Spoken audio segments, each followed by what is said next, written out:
November 8, 2010, pinagdiriwang ang DepEd Day bilang pakikiisa ng kagawaran sa pagdiriwang na ika-60 na taong anibersaryo ng pagkakatatag ng ating lalawigan, ang Oriental Mindoro.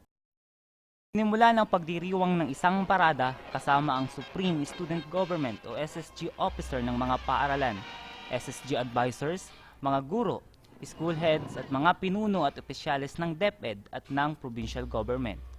Ang pagdiriwang ay pinangunahan ng DepEd Division of Oriental Mindoro sa pamumuno ni Dr. Estrelita A. Dolor at ng DepEd Calapan City Division sa pamumuno ni Dr. Araceli Rada Salmorin. Mabuhay po tayong lahat.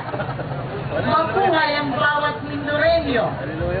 Mabuhay ang Oriental Mindoro. Isa na namang ginunto ang pahina. Ang madaragdag sa kasaysayan ng ating lalawigan. Sapagkat muling napatunayan ng mga Mindoreño ang tunay na diwa ng pagkakaisa. Ang tunay na ibig sabihin ng kapayapaan na siyang naging susi kung bakit naging napakabilis ang pag-unlad ng silangang Kick-Off Day and DepEd Day ngayong 60th founding anniversary ng ating minamahal na silangang Mindoro.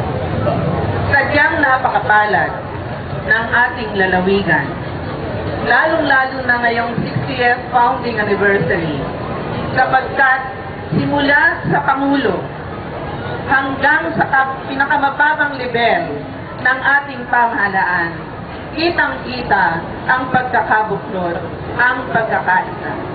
Tinaas ng ating butihin at masipag na Gobernador Alfonso B. Umali Jr. at Vice Governor Bons Dolor ang simbolong sagisag ng Oriental Mindoro.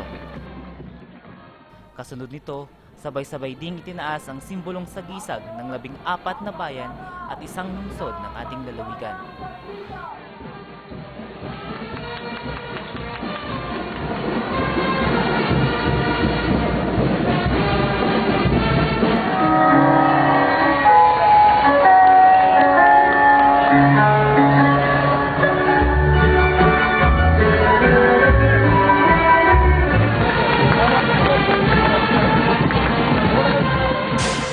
Sa hapon naman, ginanap ang team song competition na nilahukan ng 8 paaralan sa Silangang Mindoro. Hangad ng patimpalak na ito na makita ang talento ng mga Mindoreño sa paggawa ng musikang makabayan na tungkol sa tema ng okasyon. Kapit-bisig Mindoreño tungo sa kapayapaan at pag-asenso. Lalo pang pinasaya ni Vice Governor Homerlito Bons Dolor ang kompetisyon na kanyang dagdagan ng 5,000 piso ang iuuwi ng lahat ng mga lumahok. Nanalong second placer ang Baco National High School. First placer naman ng Nauhan Municipal High School.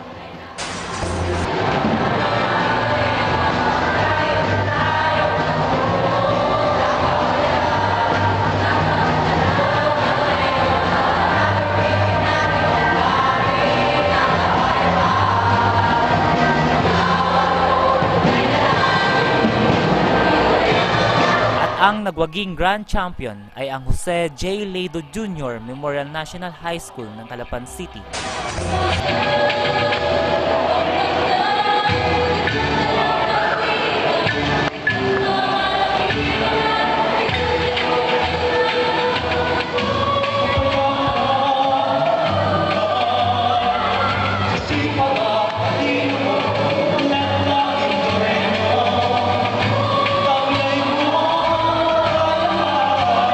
Sila ay nag-uwi ng 10,000 piso plus 5,000 mula kay Vice Governor Bons at siya ring magiging opisyal na team song ng lalawigan sa loob ng isang taon.